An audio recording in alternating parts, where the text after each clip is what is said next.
누군가는 자원이 국력이라 말합니다. 하지만 어떤 나라는 자원이 없어도 세계를 움직입니다. 오늘은 한 제3국의 기술자가 바라본 대한민국의 이야기. 얼음을 깨지 않고 세상을 잇는 길을 만든 사람들의 이야기입니다. 안녕하십니까? 시니어 대한민국입니다. 오늘의 사연은 남극의 얼음 속에서 다시 태어난 한국의 기술에 대한 이야기입니다. 자원은 없지만 길을 만들어 세상을 바꾼 나라. 바로 우리 대한민국의 이야기입니다.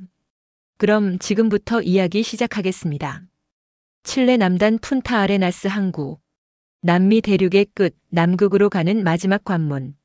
새벽 5시 눈보라가 몰아치는 항구에 한 남자가 서 있었습니다. 라파엘 곤살레스. 칠레 해양개발청 수석 엔지니어. 그의 앞엔 부서진 선박 잔해가 놓여 있었습니다. 선체는 반으로 갈라졌고 엔진은 얼어붙었으며 선실은 텅 비어 있었습니다. 칠레가 7년째 추진 중인 남극 항로 개척 프로젝트의 또 다른 실패작이었습니다. 남극. 지구 최남단의 대륙. 영하 60도를 넘나드는 혹한, 두께 2m에 달하는 빙벽, 예측 불가능한 블리자드. 인류가 정복하지 못한 마지막 항로였습니다. 칠레는 지리적으로 남극과 가장 가까운 나라였습니다. 만약 남극 항로를 개척한다면 태평양과 대서양을 잇는 새로운 무역로가 열립니다. 파나마 운하를 우회하는 경제적 이익은 상상을 초월했습니다. 하지만 현실은 냉혹했습니다. 7년간 투입된 예산은 10억 달러. 파견된 선박은 12척. 그중 성공한 배는 단 한 척도 없었습니다. 러시아의 원자력 쇄빙선도 실패했고 미국의 최신형 쇄빙선도 돌아왔으며 노르웨이의 북극 전문 선박도 포기했습니다. 기자들은 냉소적으로 말했습니다. 남극은 러시아도 미국도 칠레도 뚫지 못한다. 이건 신의 영역이다. 라파엘은 잔해를 바라보며 절망했습니다. 7년간의 노력이 수포로 돌아가는 순간이었습니다. 그는 사무실로 돌아와 책상에 앉았습니다. 포기해야 할까? 이제 그만둬야 할까? 그때 책상 위에 놓인 한 보고서가 눈에 들어왔습니다. 국제해양기술 컨퍼런스 자료집. 누군가 제 책상에 올려둔 것 같았습니다. 라파엘은 무심코 표지를 넘겼습니다. 그리고 한 페이지에서 멈췄습니다. ARC7 ICEBREA KING LNG 캐리어 리퍼블럭 어브 코리어. 영하 55도 작동, 2.5m 빙벽 파쇄, LNG 온도 유지율 99.9%. 라파엘은 눈을 의심했습니다. 대한민국? 그는 중얼거렸습니다. 대한민국? 얼음을 부순 나라가 동양에 있었다고. 라파엘은 즉시 그 자료를 자세히 읽기 시작했습니다. 한국. 그가 아는 건 삼성 스마트폰과 현대 자동차 정도였습니다. 하지만 이 보고서는 달랐습니다. 한국이 세계 최고 수준의 쇄빙선 기술을 보유하고 있다는 내용이었습니다. 그는 생각했습니다. 혹시 이게 우리의 답일까? 다음 날 아침, 칠레 정부 청사대회의실. 라파엘은 장관들과 고위 공무원들 앞에 섰습니다. 남극 항로 프로젝트 긴급 검토 회의였습니다. 해양개발부 장관이 먼저 입을 열었습니다. 라파엘, 자네가 긴급 회의를 요청했다는데 무슨 새로운 방안이라도 있나? 라파엘은 숨을 깊게 들이쉬고 대답했습니다. 네, 장관님. 저는 한국과의 기술 협력을 제안합니다. 회의실이 조용해졌습니다. 그리고 곧 누군가 웃음을 터뜨렸습니다. 외교부 차관이었습니다. 한국? 그건 TV나 스마트폰 만드는 나라잖아. 남극이랑 무슨 상관이야? 다른 참석자들도 웃기 시작했습니다. 한국 사람들이 남극의 얼음을 알기나 할까? 우리도 실패했는데 한국이 뭘 할 수 있겠어? 라파엘은 당황했지만 포기하지 않았습니다. 그는 노트북을 열고 프로젝터에 연결했습니다. 스크린에 한국의 아크7 쇄빙 LNG선 자료가 나타났습니다. 여러분, 이 배를 보십시오. 이 배는 영하 50도에서도 LNG를 단 1도도 잃지 않았습니다. 북극 항로를 상업적으로 운항한 세계 최초의 LNG선입니다. 회의실의 웃음이 멈췄습니다. 참석자들이 스크린을 응시하기 시작했습니다. 라파엘은 계속 설명했습니다. 한국은 세계 조선 시장 점유율 1위입니다. 특히 쇄빙 기술에서는 러시아를 넘어섰습니다. 이 배는 이미 북극에서 검증됐고 기술 이전도 가능합니다. 국방부 차관이 물었습니다. 하지만 북극과 남극은 다르지 않나? 남극이 더 혹독하다고 들었는데. 맞습니다. 하지만 한국 기술의 핵심은 극한 환경 적응력입니다. 그들은 전쟁과 위기 속에서 단련된 기술을 가지고 있습니다. 해양개발부 장관이 팔짱을 끼고 물었습니다. 라파엘, 솔직히 말해봐. 자네는 왜 한국을 그렇게 믿나? 라파엘은 잠시 생각하다 대답했습니다. 장관님, 그들이 만든 건 단순한 배가 아닙니다. 얼음을 연결의 길로 바꾼 기술입니다. 우리에게 필요한 건 바로 그겁니다. 파괴가 아니라 연결. 회의실이 다시 조용해졌습니다. 장관이 한숨을 쉬며 말했습니다. 좋아.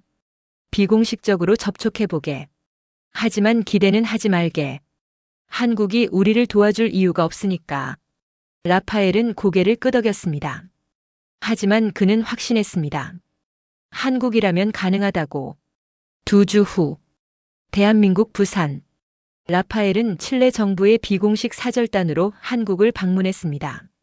인천공항에서 부산까지 KTX를 타고 이동하는 동안 그는 창밖 풍경에 놀랐습니다. 고층 빌딩, 깨끗한 거리, 빠르게 움직이는 사람들. 이게 정말 아시아인가? 부산 영도 조선소. 거대한 크레인들이 하늘을 찌르듯 솟아있었고 선박들이 건조되고 있었습니다. 라파엘은 약속된 회의실로 안내됐습니다. 그곳에서 한 사람을 만났습니다. 박세윤 박사. 50대 초반으로 보이는 한국인 엔지니어. 한국극지연구소와 현대중공업 공동 프로젝트 총괄 책임자였습니다. 박세윤은 악수를 청하며 유창한 영어로 말했습니다. 웰컴 투 코리어 미스터 간잘러즈. 칠레에서 오셨다니 반갑습니다. 라파엘은 그의 손을 잡았습니다. 단단하고 따뜻한 악수였습니다. 박사님, 저는 칠레의 남극 항로 프로젝트를 담당하고 있습니다. 한국의 도움이 필요합니다. 박세윤은 미소 지으며 자리에 앉았습니다. 남극. 지구에서 가장 혹독한 곳이죠. 저희도 관심이 많습니다. 라파엘은 칠레의 7년간 실패 경험을 설명했습니다. 박세윤은 조용히 듣다가 말했습니다. 라파엘 씨, 한국은 자원이 없습니다. 석유도 가스도 광물도 없습니다. 그래서 우린 길을 만들었습니다. 바다로 나가는 길, 세계와 연결되는 길. 그게 우리의 생존 방식입니다. 그의 첫마디는 라파엘에게 깊은 인상을 남겼습니다. 이건 단순한 기술 설명이 아니었습니다. 철학이었습니다. 박세윤은 계속 말했습니다. 당신들의 남극, 우리가 함께 열어보죠. 하지만 조건이 있습니다. 이건 칠레만의 항로가 아니라 인류의 항로가 돼야 합니다. 라파엘은 놀랐습니다. 독점을 요구하지 않는다고. 박사님, 그럼 한국은 뭘 원하십니까? 기술 협력입니다. 칠레의 남극 지리 정보와 우리의 쇄빙 기술을 합치면 불가능을 가능하게 만들 수 있습니다. 그리고 그 성과를 세계와 나누는 겁니다. 라파엘은 그의 눈을 바라봤습니다. 그 눈엔 자신감이 아니라 사명감이 있었습니다. 그는 깨달았습니다. 한국 사람들에게 이건 단순한 사업이 아니라 세계에 기여하는 일이라는 걸. 라파엘은 확신했습니다. 이 사람들과라면 남극을 정복할 수 있다고. 6개월 후, 칠레 푼타 아레나스 항구. 거대한 선박 한 척이 정박해 있었습니다. 해누리 2호. 한국과 칠레가 공동 개발한 쇄빙 LNG선. 길이 300m, 폭 60m. 선체 양쪽엔 태극기와 칠레 국기가 나란히 그려져 있었습니다. 오늘은 남극 시험 항해일. 전 세계 언론이 주목하고 있었습니다. CNN, BBC, 로이터. 모두가 이 배의 성패를 지켜보고 있었습니다. 라파엘은 선교에 올랐습니다. 박세윤 박사와 한국 기술진 그리고 칠레 선원들이 함께했습니다. 출항 전 박세윤이 선원들에게 말했습니다. 여러분, 오늘 우리는 역사를 만듭니다. 남극의 얼음을 처음으로 여는 날입니다. 하지만 기억하세요. 우린 얼음을 파괴하는 게 아니라 길을 만드는 겁니다. 선원들은 고개를 끄덕였습니다. 오전 10시. 해누리 2호가 천천히 항구를 떠났습니다. 칠레 국민들이 항구에 모여 손을 흔들었습니다. 라파엘은 창밖을 보며 생각했습니다. 7년의 실패 끝에 드디어 희망이 보인다. 사흘간의 항해 끝에 남극해에 도착했습니다. 수평선까지 하얗게 뒤덮인 얼음 바다. 온도계는 영하 55도를 가리켰고 바람은 초속 30m로 몰아쳤습니다. 미국 해양관측 위성이 교란 신호를 보냈습니다. GPS가 흔들렸고 통신이 끊겼습니다. 서방의 견제였습니다. 하지만 해누리 2호는 멈추지 않았습니다. 박세윤이 조용히 말했습니다. 우리 시스템은 외부 신호에 의존하지 않습니다. 자체 항법으로 갑니다. 배는 조용히 얼음 속으로 들어갔습니다. 두께 2m의 빙벽. 다른 배들은 여기서 멈췄습니다. 하지만 해누리 2호는 달랐습니다. 얼음이 부서지지 않고 매끈하게 갈라졌습니다. 마치 칼로 버터를 자르듯. 라파엘은 놀라서 박세윤에게 물었습니다. 박사님, 어떻게 이렇게 조용하죠? 우린 얼음을 깨지 않습니다. 얼음의 결을 읽고 그 틈을 따라갑니다. 자연과 싸우는 게 아니라 협력하는 겁니다. 선체 아래에서 차가운 수증기가 올라왔습니다. 배는 조용히 하지만 확실하게 전진했습니다. 라파엘은 깨달았습니다. 이건 얼음을 깨는 배가 아니다. 세상을 잇는 길이다. 이틀 후 해누리 2호는 남극 대륙 해안에 도착했습니다. 세계 최초로 상업선이 남극 항로를 완주한 순간이었습니다.